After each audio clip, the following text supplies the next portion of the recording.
The number of people that were claiming the no tax on overtime wound up being over 25 million folks claimed that no tax on overtime. And that was certainly a very new concept for this past tax season. Yes. And I know in some of the earlier shows that we did, we were kind of figuring out how are we going to calculate this overtime? Because the way that it works is it's not the full amount of overtime you're paid.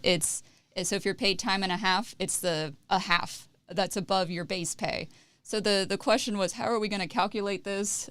So what we ultimately came up with is we just have to request the year-end pay stubs. We got to see kind of what the payout or the overtime payout was throughout the year, and then from there determine what that time and a half, the half part of it was.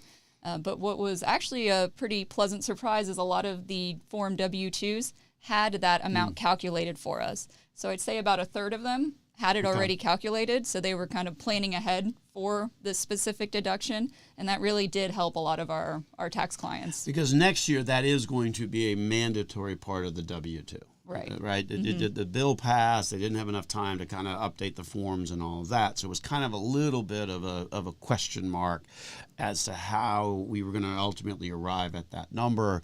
But next year, the W-2 should all be properly reporting that.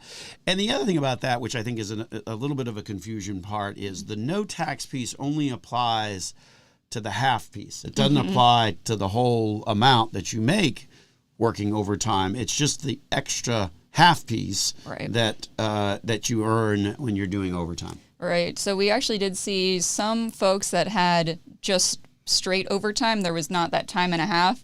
And so that unfortunately didn't qualify, even though it did show up as overtime on their pay stubs. I remember seeing a couple of those. Yeah, that's a good point. So you actually had to get paid the time and a half and not just flat rate overtime, because otherwise there was nothing to deduct.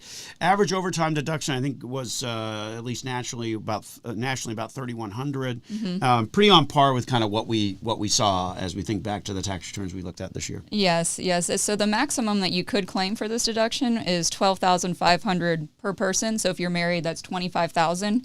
But we didn't really see anybody pushing that limit. And ironically, the few that we did see that were pretty high in overtime, they weren't able to take the deduction because their income was over the AGI limits.